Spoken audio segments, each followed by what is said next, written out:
Decembra bērni nes sevī tādu karmu, kad jūtas visu laiku tā kā sasaistīti, jo starp arī šiem vecākiem, starp dzimtām nav bijusi laba šī savienība, ir bijusi nepieņemšana.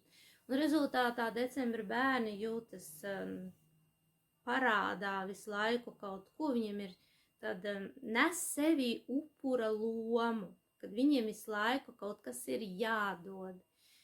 Visu laiku kaut kas jāziedo no sevis, bet patiesībā dziļākajā būtībā jums ir jāiemācās tieši otrādi.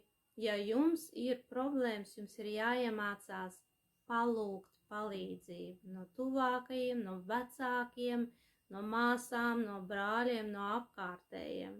Un tad, kad jūs iemācīsieties palūgt palīdzību sev, ka jums to tiešām vajag, tad arī jūs sajutīsiet, kad jums ir šis atbalsts no dzimtas. Jo savādāk jūs jūtaties visu laiku kā nogriezti nost, un tāpēc jūs arī nesat šo te upura lomu, bet jums ir jāizmaina šī pozīcija, un tad jūs arī sajutīsiet šo te savas dzimtas atbalstu, un ka jūs arī novērtēs kā cilvēku, un jūsu arī iekšējais stāvoklis, jūsu vērtība mainīsies jūsu pašcieņa. Un tādā veidā jūs arī izmainīsiet savu dzimtas karmu.